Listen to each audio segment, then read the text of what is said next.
Hey everybody, I want to introduce myself real briefly before getting to the real gist of this video. My name is Howard Lee. I've been a seven-figure Amazon seller for about 4 years now, 4 or 5 years. I also manage 7 and 8-figure Amazon accounts for private label and established brands. And this is really my first video, let alone first video about an Amazon topic. And so due to that, please pardon any rough edges or anything that seems kind of awkward while I'm recording this. But I wanted to address a topic that seems to keep coming up, and I think there's still a level of confusion out there as to how to leverage parent-child relationships on Amazon, especially for indexing and ranking. So just to jump right in, what is a parent-child relationship? So a parent-child relationship is a way to group several similar products together. And as is the de facto case, I'm going to use the example of a garlic press. So here we have a garlic press that comes in 6 colors. So the parent ASIN is a way to group these 6 colors together. Oops, let me see, let me scroll up a little bit more so you guys can see. Okay, there you go. Now, so in your Seller Central account or in the back end, when you create a parent-child relationship, what you're essentially doing is the mechanics is that you're actually creating 6 ASINs, okay? So these child ASINs, you can treat them as fundamentally, they pretty much function like solo or individual ASINs. We'll get into that a little later. You'll see why I explain it that way. But the parent ASIN is a little different.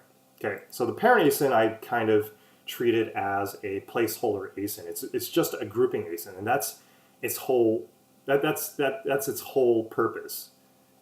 If you were to take the ASIN value of the parent ASIN and search for it on Amazon, you'll pretty much what will pretty much happen is you'll get redirected to one of its child ASINs. You're not going to be, so whatever content you put in for the parent ASIN and back end, if you put some of the like say for example the bullet points or the description for the parent and it's a version that's different from any of these other child ASINs, you're not going to see it. Instead, again, if you put in the ASIN value for the parent, the Amazon default behavior is to redirect that parent ASIN to one of its child ASINs. Now, how do these child ASINs function when searching? Okay, so one way is if you take the ASIN value for the child ASIN and you search for it on Amazon, you'll be able to pull up that specific child ASIN's product detail page. Also, for whatever keywords that child ASIN is being indexed for, if you punch in that keyword and you try to search for it on Amazon, you'll also get the product detail page for that child ASIN. Okay. Now there's a caveat. There's a rule, which is that for any parent-child relationship on Amazon, okay, only one child ASIN will be represented for a keyword in search results. In other words, if you type in a keyword that you know your parent-child relationship is getting indexed on, and you go through the search results to find it, you're only going to see whichever child ASIN is indexed for that keyword. You won't see the white and the blue simultaneously be in 4th place and in 5th place for any particular keyword. So if this parent-child relationship is getting indexed for the keyword garlic press, and the white one is in 4th place, you're not going to see the blue one in any other place. You're only going to see the white one. So the white one acts in some ways as a funnel to all these other colors that are available for shoppers to buy. Okay. Now, with that, so hopefully that's clear. Okay. And I drew up some examples that I'm scrolling up now. So here's some keywords that I just randomly typed up. I didn't do any analysis to determine what the relevancy is or what the search volume is. But let's just assume we have a scenario today, right now, where the white garlic press is the top selling and the most popular and the most sought after variation for your garlic press line of products. Okay, so Amazon's algorithm will then, because it is the top seller, Amazon's algorithm would choose to index the white garlic press for high value keywords, or for the vast majority of the keywords that are relevant to this product. So in this oversimplified example, I have keywords of garlic press. I also have a keyword of home garlic press, cheap garlic press portable, and even premium garlic press. Now, in this oversimplified example, what I'm trying to convey here is if white is the most popular variation, and then it tends to be indexed for the vast majority of relevant keywords and high value keywords. So this is what we see here. Okay. For other keywords, there is the possibility that another child ASIN would be indexed for it. And so in this case, I'm drawing a scenario where the blue garlic press is being indexed for the keyword garlic press portable. And furthermore, perhaps we have the black garlic press being indexed for the keyword called premium garlic press. Okay. Now, there's one ranking strategy that might be worth considering, and it's this. So say, for example, your white garlic press is your top selling garlic press. And say, for example, for whatever business reasons, it's running low on stock, or you have trouble restocking it, or you have trouble getting it up to like the 90-day level, the 120-day level to have ample stock of the white garlic press. Okay. Well, if the white child ASIN becomes unavailable for whatever reason, say it runs out of stock, like I was just explaining, or it gets suspended for whatever reason, the ODR rate is too high, the return rate is too high, what have you. If the white child ASIN goes out of stock or becomes unavailable, then what happens is this, where the link between the keyword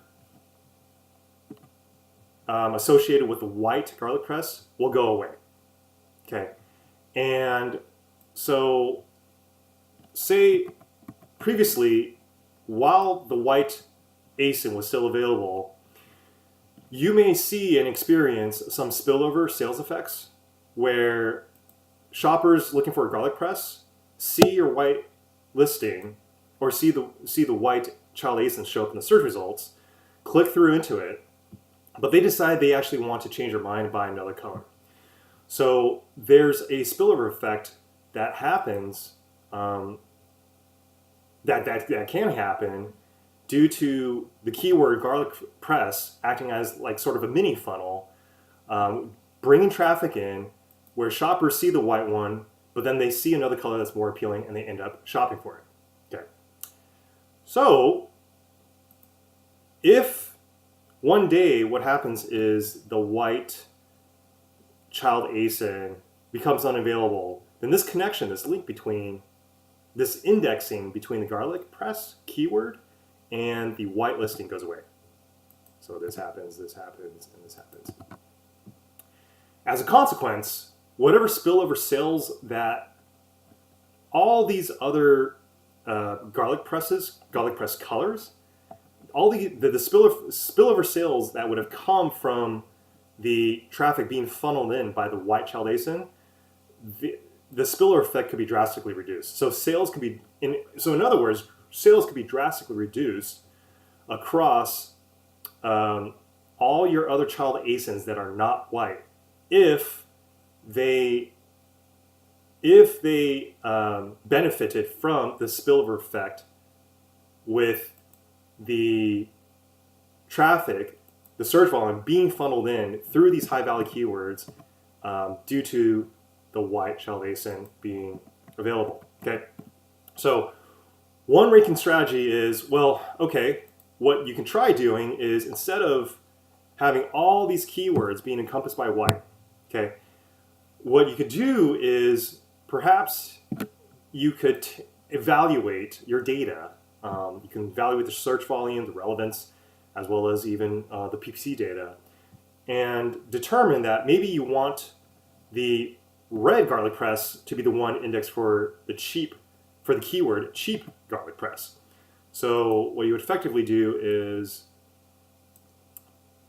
you're striving for an objective where the red child ASIN becomes the representative child ASIN showing up for the keyword cheap garlic press, which is still one of the high value keywords. So you may want to consider that. That way, if, say, the white child ASIN goes down or becomes available for whatever reason, and you're able to maintain the red garlic press's indexing and high rank position for the keyword cheap garlic press, then you'll run into this scenario where the white ASIN, again, is unavailable, but the red one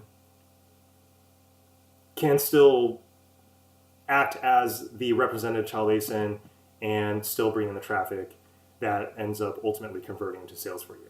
So that's basically what I wanted to present in this video. So just to sum it up, parent-child relationships, what are they? A way to group similar products together under a parent ASIN, right? But the parent ASIN itself is not the one getting indexed for keywords.